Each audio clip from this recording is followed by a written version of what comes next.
Welcome back, everybody. Okay, in this video, we're going to be talking about mindfulness, the concept of mindfulness versus meditation.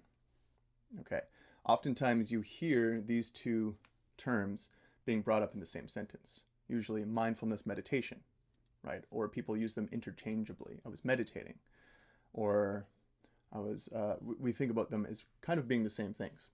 But really, they actually are two different techniques. Okay, mindfulness. This is the one that is kind of in the zeitgeist right now.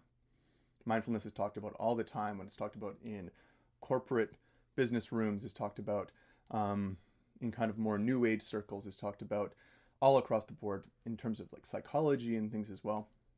Now, I'm also not a psychologist, although I am quite interested in psychology. But these things are often talked about and written about in like psychology books and in business books and how to optimize your workday and things. So what is mindfulness? Now you might have a working idea of this already, but mindfulness itself is basically bringing your awareness to the present moment. That's it. So that is the practice, is bringing your awareness to the present moment. Now that present moment idea is basically just about getting familiar with what's going on around you all the time. Oftentimes, your average person is very lost in thought. What's happening later on today, things in the future, what happened earlier, things that people said to us, things that we said to people, arguments from the past, great times from the past, things that take us out of the present moment. Now, you hear this talked about all the time, but there are very important reasons for this, right? That aren't necessarily like the new age reasons. There actually is science behind why you would want to cultivate living in the present moment. There's actually a study that was done that's titled, "A Wandering Mind is an Unhappy Mind." Now, there's actually scientific research behind this, right? I didn't do the research. I have read the study. I've heard it referenced by certain speakers as well in terms of things like meditation and mindfulness. So the premise of the study is that when we are not in the present moment, no matter what we're doing, we actually rate less happy than if we are in the present moment. And this actually showed that across the board. Across the board, meaning that even if somebody was doing something that they didn't necessarily want to be doing, so a chore or paperwork or what have you, if their mind was on something else while they were doing it, even if it was a pleasant idea, like being on the beach in Hawaii or something, they actually rated less happy. But if their mind was on task, in the present moment, doing the chore, doing the paperwork, whatever it was that they were doing that they didn't necessarily want to be doing, they actually rated more happy than if their mind was wandering. So this is a great reason why we actually want to cultivate mindfulness, especially in something like learning a skill. Learning a skill is very challenging and takes a lot of time. And it's not always that exciting to be spending that time kind of being quite bad or not where we want to be with that skill. It's very uncomfortable. And so if we're always thinking about maybe doing something else or about lunch or getting distracted by things, while we're trying to improve upon that skill, then we're not going to be happy when we're doing that. So cultivating mindfulness in our practice sessions or learning any sort of skill or at all in life, you're going to score kind of more happy. Now, I would recommend that we actually take a look at that study. Don't just take my word for it. But it is quite intriguing and quite interesting. And I think it's very important for us to recognize those things. And so there is mindfulness, being in the present moment, being aware of your breath, being aware of the sensations in your body. Oftentimes we can feel very disconnected from our body, right? So get into that. What is it? What do your legs feel like right now? What do your feet feel like right now? Completely take in what we are seeing, what we are smelling, what we are hearing. And the idea being that you're not passing judgment on those things. You know, if you're hearing strange noises, you're not automatically jumping to like there's something going on, I need to pay attention to it, but just let it come in and then release it, right? If a thought comes to mind, you let it come in and you release it. There's this idea in Buddhism and in Hinduism that kind of flies in the face of how a lot of people in the Western world kind of perceive themselves. We usually perceive ourselves as being our mind. We are our thoughts. But in Buddhist and Hindu philosophy, as well as other traditions, they state that we are not our mind. Our mind is a part of our brain, which we haven't necessarily located, but probably somewhere in the prefrontal cortex. And the mind's job is to produce thoughts. So that's what the mind is doing almost constantly. It's producing thoughts, producing thoughts, producing thoughts. And then we are judging those thoughts based on if it's a good thought, if it makes sense to us, or if it's a negative thought, right? Or if we believe it or not. And sometimes we can be quite hard on ourselves with some of the thoughts that we have, whether it could be a negative thought, a thought about ourselves, about somebody else. And then we can think, well, that's very judgmental of you, or why did you think that? You must be an awful person, or what have you, right? But the truth is that these thoughts kind of happen to everybody. Your mind is just producing them based on stimulus. And sometimes it can seemingly come out of nowhere, and it can be somewhat subconscious as well. But the idea, the central premise behind mindfulness and these kind of Eastern traditions is to not associate our identity with the thinker, the mind. Thoughts happen, we can observe them, and then we let them go.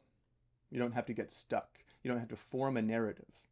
And when we form this narrative, that's when we really get in trouble, because then the narrative cannot even be true, right? And then we're getting attached to these false narratives, which is coloring our entire experience.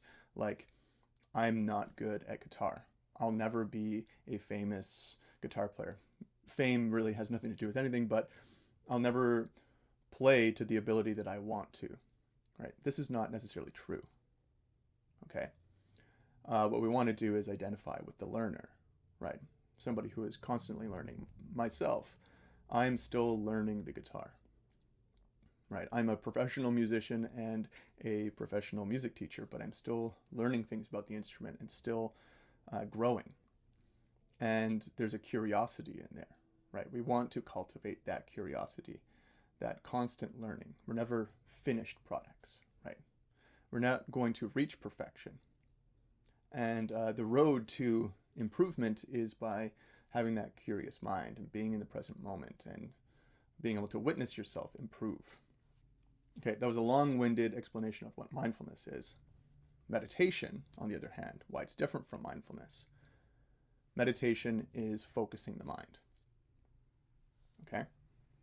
So mindfulness is being in the present moment, being aware of sensations, of the breath, of sounds, whatever, even just aware of thoughts that are happening, but not getting attached to the thoughts. Meditation is being able to focus your mind. So you are focusing your awareness on, say, the breath, to the exclusion of all other things. So you're training your mind to be laser focused on, say, the breath, or playing the guitar, or you're repeating a mantra, right? So with both of these ideas, mindfulness and meditation, they sound quite similar, but they have different aims. Mindfulness is being more in the present moment. Meditation is becoming more focused, training your mind to be single-minded, single-pointed focus, they call it. The techniques are somewhat similar. Now, the big thing here is anchoring, right? Whether it's mindfulness or meditation, mainly the meditation aspect, is we are anchoring our awareness to something. With mindfulness, it's the present moment. You're, anytime you get distracted, so you're thinking, you're getting attached to a thought or a feeling or what have you, you anchor back to your whatever you're being aware of, the present moment, your body sensations. You can do a body scan, right? Your breath. And the idea being that you're not trying to change anything, but you're just trying to experience it all. Now with meditation, there's a few extra techniques. We can anchor to the breath, where we're actually just watching or counting our breath, right? In and out, in and out. And in some forms of meditation, we are actually changing the breath. In a lot of Buddhist practices, they tell you to not alter the breath, just to watch it, right? Don't be judgmental of it. Don't get too hung up on what it's feeling like. In more Hindu yogic practices, we are altering the breath. We are lengthening the breath. We are deepening the breath, or we're going quite quickly. And so that breath is your anchor point. Okay? Now, another anchor point in meditation is a mantra, right? This can be an affirmation. It can be a phrase in another language like Pali or Sanskrit, or whatever else whatever other kind of language. It could be in Latin or Greek, right? It could be anything. And there are a lot of traditional ones that people use. In transcendental meditation, a guru kind of assigns a mantra to somebody. And that's the mantra that they use, and they're not supposed to tell anybody their mantra. It's a personal one, right? Now, we're not going to really be using mantras in this, but that's an example of an anchor point. Or an anchor point could be, say, a topic or a physical sensation, right? Like walking meditation is where you are actually walking and you are focusing on the sensation beneath your feet, the sensation of your legs moving, the wind on your skin or whatever, but you're anchoring towards mainly the sensation of yourself walking. Now, anchoring is a very important idea, is that when your mind drifts, which it will, and it will happen quite quickly actually, we have the awareness, the mindfulness, to recognize that we've drifted, and then we return to our anchor point. In regards to music practice, we are going to be anchoring to the thing that we are practicing, right? The phrase that we are playing on the guitar or on the piano, or that we are trying to master singing, whatever it is. We are anchoring to the object itself. More on this in future videos, obviously. We're going to have a whole section on how to do that properly. So hopefully we have a better understanding of what mindfulness is and what meditation is, and they are kind of intrinsically linked. You can't really get to meditation without having mindfulness first, right? Mindfulness is the prerequisite to meditation, in my opinion.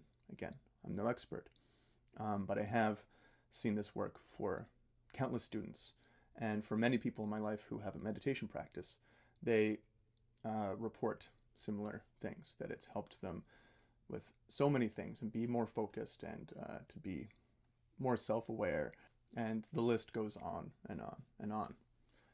So in the next video, we are going to cover kind of the two big main umbrella meditative practices or traditions, and where they kind of differ from one another, and then how we can apply that into our music practice. In the next session, I'm going to dispel a little bit of the myths about mindfulness and meditation and what people really mean by that, by those things. Like that meditation, you're just trying to clear your mind, right? And oftentimes people think, well, why would I want to clear my mind? I don't want to do that. I like my mind, or what have you. So we're going to get into that in the next video, and I'll see you there.